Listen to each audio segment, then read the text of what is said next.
আসসালামু আলাইকুম, thank you. আর একটা ভিডিওতে স্বাগতম। আজকে আসলে একটু ঘুরতে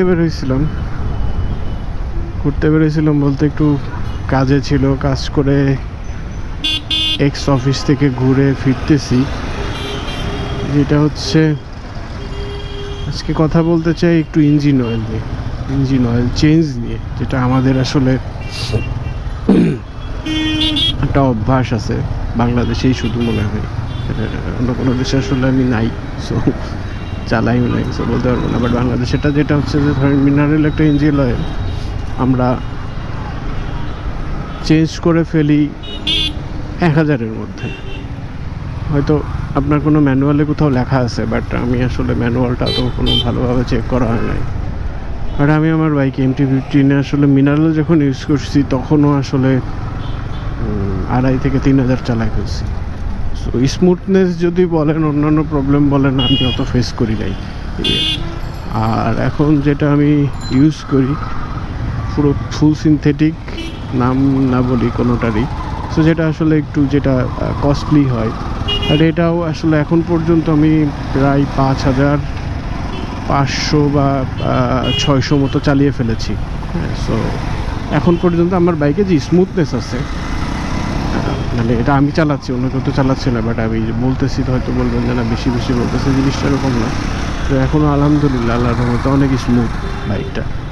সো থিং ইজ দ্যাট আপনারা চেঞ্জ করবেন, আপনাদেরকে অনেকেই বলবে যে এটা এত তাড়াতাড়ি চেঞ্জ করতে হবে, নাহলে এই ক্ষতি হবে সেই ক্ষতি হবে। অ্যাকচুয়ালি বাইক আপনি যখন চালাবেন, সরি আমি রং সাইড দিয়ে যাচ্ছি, বাইক আপনি যখন চালাবেন এই জিনিসটা আপনিই শুধু বুঝবেন আমার আসলে কখন চেঞ্জ করতে হবে। আমাদের দেশে যেই প্রবলেমটা আছে সেটা হচ্ছে যে আমরা মানুষের কথা শুনে বা মেকানিকের কথা শুনে খুব দ্রুত চেঞ্জ করে ফেলি ইঞ্জিন অয়েলটা। সো এটা আসলে আমার কাছে অপচয় মনে হয়। এটা পুরোটাই আমার ব্যক্তিগত মানে অভিজ্ঞতা থেকে বলছি। সো ধরেন আমার এটা প্রায় 6000 কিলোমিটার চলতেছে। আমি ফুল সিনথেটিক একটা ভালো ব্র্যান্ডের ইউজ করি আমার MT-15-এ। সো আমি এখনও যে পরিমাণ আলহামদুলিল্লাহ গিয়ার শিফটিং থেকে শুরু করে বাইকের স্মুথনেস থেকে শুরু করে যে পারফরমেন্স পাচ্ছি, যেটা আসলে প্রায় 6000-এর কাছাকাছি।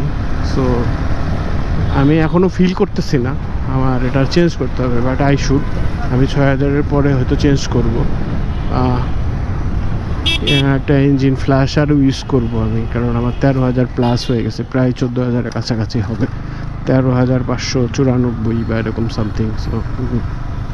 সো এটা আসলে একটু পরিষ্কার করতে হবে জিনিসটা ইঞ্জিনের ভিতরে, কারণ এখন পর্যন্ত আসলে এটা করা হয় নাই। সো আমার মূল কথা যেটা হচ্ছে অপচয় না করি, কারণ ইঞ্জিন অয়েলটা আসলে আমরা কিনে ফেলাই দেওয়ার পরে যেটা হয় ওটা আসলে পুরোটা ইউজ না করলে ওটা রিফাইন করে আবার আমাদের কাছেই বিক্রি হয় এবং আমরা না জেনে ওই জিনিসটা ইউজ করি। হ্যাঁ, সো উল্টো ওই যেটা হয় আমরাই ওটা ইউজ করতেছি ঘুরে ফিরে। সো আপনি ফুল ইউজ করলে হয়তো রিফাইন করতে কষ্ট হবে বা রিফাইন করতে পারবেন এরকম কিছু। তো এই জিনিসটা আসলে আমরা মাথায় রাখি।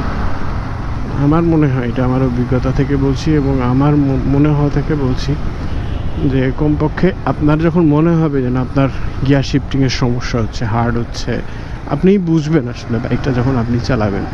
তো আপনার স্মুথনেসটা কমে গেছে, ওভারহিটিং হচ্ছে, অনেক কিছুই প্রবলেম বোঝা যায়। সো এই জিনিসটা অনেকে অবশ্য বুঝেও না। তো এই জিনিসটা বুঝে আসলে ইঞ্জিন অয়েল চেঞ্জ করা আছে। আর 900 কিলোমিটার চালিয়ে একটা ইঞ্জিন অয়েল ফেলাই দেয়, এটা আসলে হয় না। আর যাই হোক আমার মতে, সো আশা করি ভালো থাকবেন, সুস্থ থাকবেন। আর চেষ্টা করবো এরপরে ইঞ্জিন ফ্ল্যাশ দেওয়ার একটা ভিডিও আনার। আসলে প্রফেশনাল ব্লগ বা প্রফেশনাল ভিডিও আমি করি না, এডিটিংও এত ভালো করতে পারি না, আমি শিখতেছি। সো হোপফুলি দেখা হবে, ভালো থাকবেন। আসসালামু আলাইকুম, খোদা হাফেজ।